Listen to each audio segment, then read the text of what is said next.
Salam alaikum wa rahmatullah, j'espère que vous allez bien. Ça fait un moment que je voulais faire une petite vidéo spontanée sur les miracles du Coran par rapport à ce que l'on peut lire parfois dans l'espace commentaire ou même sur YouTube, des réfutations, soi-disant des pseudo-réfutations sur les miracles scientifiques du Coran.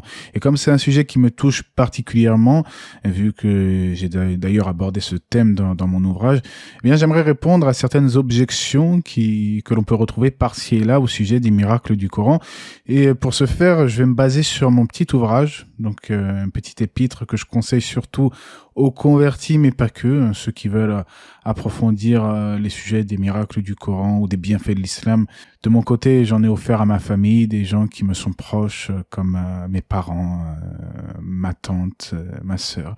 Et j'espère que ça les touchera. Mais dans tous les cas, on n'est pas là pour parler du livre, mais plutôt des miracles du Coran de manière générale. Et du coup, on se base sur la structure de mon livre. Comme ça, je vais vous parler de ce que je connais surtout. Puisqu'il y a certains miracles du Coran que j'ai trouvé soit non pertinents, parfois un peu tirés par les cheveux, car comme je le dis, le musulman ne doit pas baser sa foi uniquement sur les miracles du Coran, et malheureusement certains chercheurs ont parfois exagéré avec ce sujet, mais dans mon ouvrage, je me suis attelé à mettre en avant les signes divins qui me paraissent clairs au vu de la science actuelle et au vu des sources coraniques. Alors, l'objection que l'on peut retrouver souvent, je vais commencer par ça, l'objection que l'on peut retrouver souvent, c'est même parfois des musulmans qui nous disent « Oui, mais avec vos miracles du Coran, vous nous amusez parce que les mufassiroun n'ont pas parlé de ça, c'est-à-dire les auteurs de tafsir n'ont pas évoqué ce sujet. » Alors, j'aimerais répondre à cela avec de manière très simple. Déjà, moi-même, je suis un amoureux des tafsirs. J'en ai énormément et dans mes vidéos, je ne cesse de parler des tafsirs, de revenir aux savants, aux pieux anciens et aux érudits de la communauté. J'ai d'ailleurs fait une grande série sur le tafsir en me basant sur celui de Ibn Kathir et de Cheikh Saadi. Mais selon moi, l'un n'empêche pas l'autre. On peut voir des corrélations étonnantes entre les données scientifiques les plus récentes et le Coran, la parole d'Allah, comme des pistes que notre Créateur nous aurait laissées pour nous apporter à nous aussi nos preuves clairvoyantes, puisque chaque prophète a eu des preuves à son époque. À l'époque de Isa ibn Maryam, c'était la médecine. À l'époque de Moussa alayhi salam, c'était la magie qui était de mise. Et à l'époque du prophète Mohammed alayhi salam, c'était la poésie. Et aujourd'hui, eh bien, à l'heure actuelle, on parle souvent de l'avancée des sciences, de la science moderne. Et selon moi, ces miracles du Coran, c'est des pistes qu'Allah nous a laissées pour que nous aussi nous ayons de quoi saisir des opportunités de croire ou de fortifier notre foi, surtout pour ceux qui sont loin de l'islam, bien que certaines personnes se convertissent à l'islam sans passer forcément par ce genre de recherche, et je respecte chaque point de vue. Dans tous les cas, l'un n'empêche pas l'autre. On peut revenir au tafsir, on doit revenir au tafsir, que ce soit au niveau de la cause de la révélation des versets, de la compréhension de tel texte et des différents avis. Il n'y a aucun doute là-dessus. Et ce n'est pas parce que certains savants anciens n'avaient pas la même vision que nous autres aujourd'hui concernant certains passages du Coran précis, surtout au niveau des corrélations que l'on peut trouver avec la science moderne, et bien que ce genre de recherche est caduque, surtout qu'à l'époque, ils n'avaient pas justement accès à ce genre de science et à ce genre de connaissances. Mais nous y reviendrons un peu après. Donc on va commencer avec, donc j'ai évoqué le Big Bang.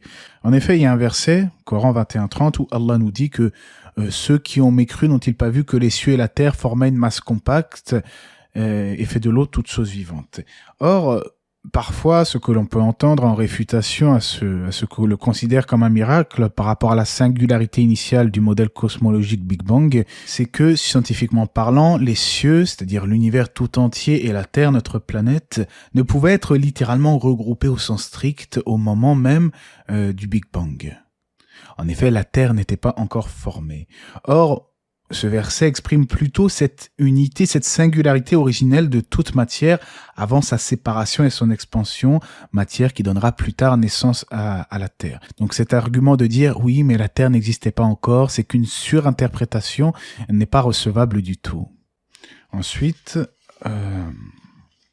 on a la lumière de la lune. C'est vrai que le Coran nous informe d'une réalité aujourd'hui incontestable qui n'était pas forcément connue au Moyen-Âge, c'est que la lune ne possède pas sa propre lumière. En effet, la lune ne fait que refléter la lumière du soleil. Et c'est cela qui est le miracle du Coran, puisque dans le Coran, le soleil a pour rôle d'être la source d'énergie de la lumière, à l'image d'une lampe éclairante, en arabe sirajan. Mais la lune de son côté est qualifiée de muniran, de clarté, c'est-à-dire qu'elle ne fait que refléter la lumière, la source d'énergie qui provient du soleil, subhanallah. Or, le fait que la lune soit comparée à une lumière, à Nouran, est réfuté par certains islamophobes. J'avais vu d'ailleurs une réfutation qui disent que oui, mais non, parce que Allah, dans Surat An-Nur, est décrit comme la lumière des cieux et de la terre. Or, selon eux, Allah ne pourrait être le reflet d'une lumière, mais serait plutôt la source de la lumière. Mais justement, ce raisonnement est complètement erroné. Pourquoi cela?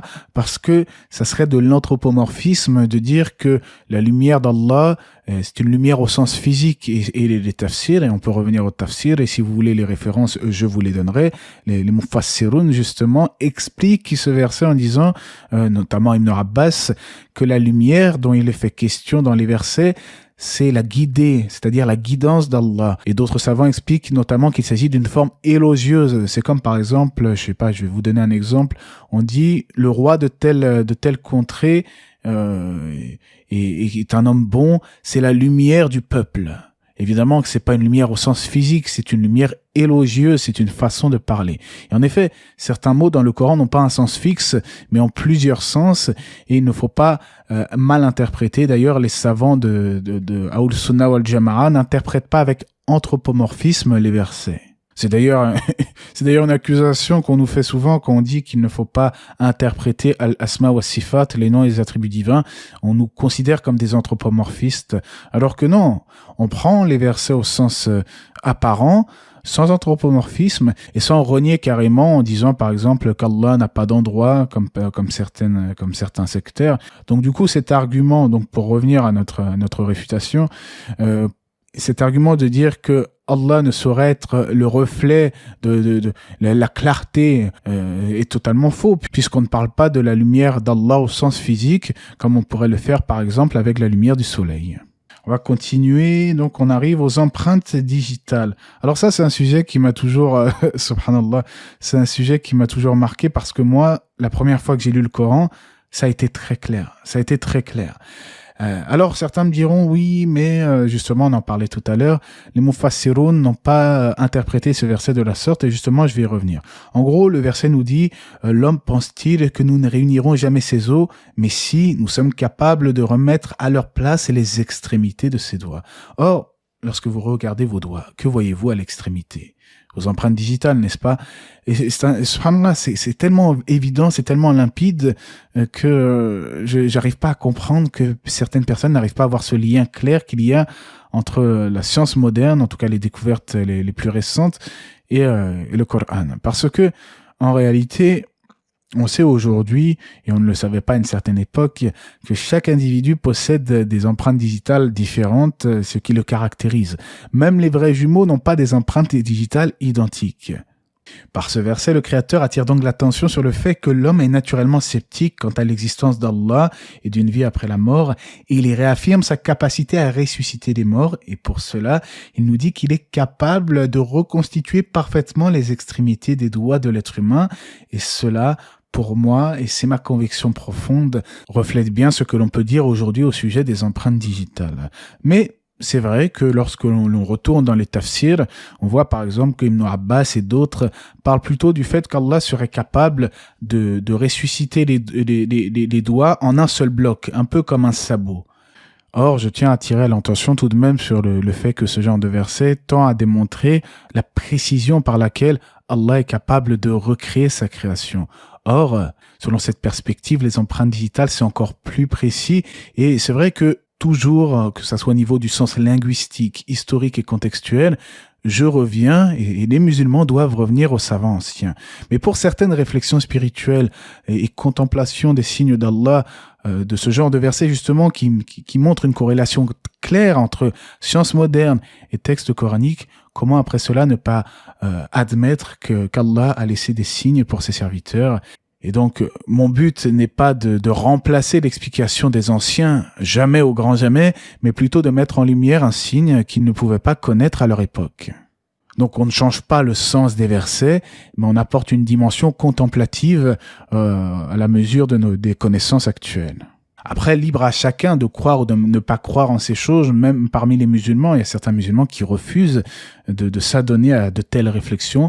Personnellement, ça a été un tremplin et ça m'a aidé, moi, lorsque je me suis converti à l'islam. Et je n'y vois pas des surinterprétations, j'y vois plutôt des liens clairs, évidents, des signes divins qu'Allah a mis à disposition de l'être humain. Walhamdulillah. Mais revenons-en, parce que là, on s'écarte un peu. Non, on s'écarte pas, on était bien dans le sujet. Donc, on en était aux empreintes digitales. J'ai passé les haloclean. Ah, j'ai passé les haloclean. Mais bon, les haloclean, c'est pas grave parce que je vais évoquer. Oui, j'ai passé un chapitre, désolé. Donc les haloclean, oui, j'avais expliqué dans mon livre notamment que le Coran fait allusion à la barrière que l'on peut trouver entre deux mers afin qu'elles ne débordent pas l'une sur l'autre. Dans le verset, c'est lui qui donne libre cours aux deux mers, l'une douce, rafraîchissante, l'autre salée, amère, et il assigne entre les deux une zone intermédiaire et un barrage infranchissable. Et certains sceptiques disent que oui, mais le prophète, alayhi salatu wassalam, aurait pu connaître ce genre de choses à son époque. Et ça, c'est un argument qui revient justement avec un autre miracle, je vais le chercher. C'est celui des 360 articulations, mais d'autres aussi. C'est que, en fait, à chaque fois qu'on apporte un miracle présent dans le Coran ou dans la Sunna, eh bien, les sceptiques disent oui, mais il aurait pu connaître, le prophète aurait pu connaître. C'est-à-dire qu'il avait de vastes connaissances. Donc non seulement il avait des connaissances sur beaucoup de corrélations scientifiques modernes, mais en plus il est venu avec un livre linguistique qui défiait tous les poètes arabes de l'époque, avec des informations que l'on retrouve parmi les textes bibliques anciens, et tout cela de sa tête, alors qu'il ne savait ni lire ni écrire. C'est quand même étonnant, subhanallah, et qu'Allah nous préserve de tels propos. Mais dans tous les cas, donc, par rapport aux 360 articulations, c'est vrai qu'il y a un hadith où l'on rapporte du prophète, sallallahu alayhi wa sallam, qu'il a dit qu'il y a chez l'homme 360 articulations, et il doit faire une aumône pour chacune de ces articulations. Et donc, c'est un hadith qui vient confirmer une réalité très claire, c'est qu'aujourd'hui, grâce à la science, on sait que le corps humain possède 360 articulations. Et j'ai mis les liens des sources dans mon ouvrage. Et pour tenter de réfuter ce miracle, eh bien, certains ont affirmé que cette connaissance était déjà connue des anciens Chinois. Ouais, vous voyez, l'eau a diminué parce que c'est coupé au montage, mais à chaque fois, je bois un petit peu histoire de pas avoir la gorge sèche et que ça fasse des bruits bizarres au micro. Donc, je disais que pour tenter de réfuter ce miracle, certains ont affirmé du coup que ces connaissances rapportées dans le hadith étaient déjà connues des anciens Chinois. Mais en faisant des recherches sur les traditions chinoises anciennes, on s'aperçoit de quoi? On s'aperçoit que cette croyance relevait davantage d'une superstition. En effet, selon cette tradition chinoise, il y aurait autant d'articulations dans le corps humain qu'il y a de jours dans une année, soit 365, donc un chiffre symbolique plutôt qu'anatomiquement correct. Ils disent par exemple, dans l'année, il y a 365 jours, les êtres humains ont 360 articulations, etc., etc. Donc déjà, les Chinois parlent de 365 et non 360. Et si vraiment, comme ils disent, si tant est que le prophète Mohammed alayhi salam se serait inspiré des Chinois, eh bien il aurait parlé de 365 et non de 360, comme le voulaient ces superstitions. D'ailleurs, en parlant de superstitions, le Coran réfute beaucoup de superstitions, notamment celle qui est issue de l'Égypte ancienne, comme quoi les cieux pleuraient et la terre tremblerait à la mort de Pharaon. Et d'ailleurs, j'en avais parlé dans mon ouvrage, j'avais cité d'ailleurs les données hiéroglyphiques. Et le Coran réfute clairement cela en disant « Ni le ciel ni la terre ne les pleurèrent et ils n'eurent aucun délai ». Coran 44-29. Alors que, comment le Coran aurait-il démystifier ce genre de superstition égyptienne, alors que ce genre d'écrit hiéroglyphique n'a été déchiffré et découvert qu'à l'époque contemporaine. Et sur ça, à ma connaissance, j'ai vu aucun sceptique qui a réfuté qui a tenté de réfuter ce genre de prodige, ce genre de signe divin. Mais évidemment, suite à cette vidéo, certains essayeront de chercher des choses qui pourraient réfuter. Et c'est toujours chercher, c'est-à-dire aller chercher peut-être des éléments qui pourraient démystifier certains miracles du Coran, alors qu'en réalité, il n'en est rien.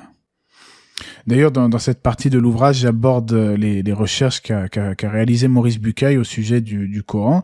Et d'ailleurs, ce qui est étonnant, c'est que j'avais vu, il me semble, une réfutation sur ça, c'est que Maurice Bucaille aurait été soudoyé par des Saoudiens, comme l'aurait été d'ailleurs l'embryologiste qui avait mis en exergue les liens et les corrélations qu'il y a entre le Coran et l'embryologie moderne. Et c'est toujours ce que l'on peut retrouver chez la part des sceptiques et des athées et autres islamophobes, c'est de dire oui, mais ces gens-là, c'est toujours les mêmes personnalités et en plus, ils ont été certainement corrompus, soudoyés par des Saoudiens, par des musulmans. Et quelle est la preuve de cela? J'ai lu les ouvrages de Maurice Bucaille et je les ai à disposition. Et je vois plutôt des chercheurs objectifs qui, dans leurs recherches, ont trouvé des liens, en effet, des liens étonnants dans le Coran avec la science moderne. Et je ne vois pas en cela des gens qui auraient été corrompus ou soudoyés. Et on attend d'ailleurs toujours vos preuves sur ce genre d'assertion. Donc, on va continuer. On en était... il y a les montagnes aussi, puisqu'il y a... dans le Coran, les montagnes sont décrites comme des piquets. Certains disent que cela n'est pas valide scientifiquement, mais pourtant si, il y a bien de ce qu'on appelle en science des racines crustales. Ça signifie que lorsque vous voyez une montagne, vous ne voyez que la partie émergée de l'iceberg, mais la majeure partie est enfoncée et bien établie sous le sol, sous la surface de la terre. Après, il y a le fameux miracle du fer. Oui, puisqu'il y a un verset du Coran où Allah nous dit « Nous avons fait descendre le fer dans lequel se trouve une grande force et des avantages pour les gens ». Or, on sait que les tout premiers objets de l'humanité ont été façonnés et fabriqués à partir justement de fer météoritique qui a été synthétisé au cœur d'étoiles géantes. C'est ce qu'on appelle la nucléosynthèse explosive. Et certains réfutent en disant oui, mais non, parce qu'il y a d'autres versets où il est dit Anzalna, où le terme arabe nous avons fait descendre est utilisé par exemple pour les bestiaux. Or, ce n'est pas parce que parfois le sens n'est pas littéral, par exemple nous avons fait descendre les bestiaux, que cela ne peut pas être dans certains contextes pris dans ce sens-là, comme par exemple nous avons fait descendre la pluie, c'est là aussi au sens littéral. Donc tout dépend du contexte et il y a certains mots dans le Coran qui ne sont pas fixes au niveau de leur sens. On arrive, je pense, à la fin de mon petit listing, puisque c'était un listing qui n'était pas exhaustif, comme je le disais, c'est vraiment pour rendre accessible la spiritualité islamique au plus grand nombre, puisque j'y ai abordé aussi une grande partie sur les bienfaits de l'islam. Mais j'ai terminé avec, il me semble, le miracle du Coran, miracle sur lequel nous sommes tous d'accord, même au sein de la communauté, tout le monde est d'accord pour dire que le prophète, alayhi salatu wassalam, était considéré comme un sorcier, un fou, un menteur, un homme instruit par les Qurayshites. Mais il était Al-Amin. Il était celui qui ne pouvait être un fou, un sorcier, car il n'en avait ni l'agitation, ni le tempérament. C'était un modèle de sagesse. Et toutes ces calomnies qui visaient à le discréditer n'ont jamais été solides. Et le miracle en lui-même, le miracle intemporel, c'est le miracle du Coran, un miracle linguistique, littéraire, parfait à tous les niveaux. Et ce qui revient comme réfutation, j'avais vu un peu sur Internet, sur YouTube, c'est de dire, oui, mais le Coran, en tant que miracle soi-disant linguistique et littéraire, ne peut être jugé que par des arabisants. Et comme le Coran est soi-disant universel et que tout le monde n'est pas arabophone, on ne peut pas juger du bien fondé de ce miracle. Or, moi je ne suis pas d'accord avec cela, puisque même quand nous n'avons pas accès à la langue arabe, nous pouvons être touchés par le Coran et y voir une dimension divine, et qu'il s'agit de la parole incréée d'Allah. Moi-même, ce qui m'a convaincu au début, ce n'est même pas les miracles du Coran, ce n'est pas la beauté littéraire du Coran, mais juste avec une traduction du sens des versets. On comprend que le Coran répond de manière très claire à toutes les questions existentielles de l'homme.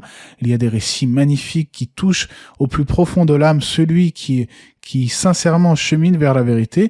Donc, même si vous n'êtes pas arabophone, vous pouvez être touché par le message coranique, quand bien même il s'agirait d'une traduction. Donc, de dire qu'il faudrait être arabisant pour juger du bien fondé du caractère miraculeux du Coran, je ne trouve pas que c'est un argument recevable. Et à Allah revient la connaissance pure et parfaite. J'espère que cette petite intervention vous aura été profitable. Je voulais démystifier certaines attaques que certains font au sujet des miracles du Coran de manière un peu décontractée. D'habitude, j'ai l'habitude de faire un beau montage, d'afficher les hadiths et les versets du Coran et de bien préparer mon texte. Ça n'a pas été le cas aujourd'hui. Dans tous les cas, j'espère que ce sujet vous aura intéressé. N'hésitez pas à vous offrir mon ouvrage. Je mettrai le lien dans la description afin de pouvoir le lire pour vous-même et peut-être le partager autour de vous, surtout si vous avez des amis sceptiques, des amis athées, puisqu'il faut appeler les gens à l'islam avec la sagesse et la bonne exhortation. Et parfois, le discours frontal ne marche pas. Mais si vous vous dites, tiens, j'ai un livre, est-ce que ça t'intéresse de le lire? Peut-être que la personne va se dire, bon, bah, on va essayer. Et puis, qui sait, peut-être que le message touchera son cœur et qu'Allah nous guide tous dans le bon chemin et nous accorde la bonne compréhension de la religion. Que la paix et les bénédictions d'Allah soient sur le prophète, sa famille et ses compagnons.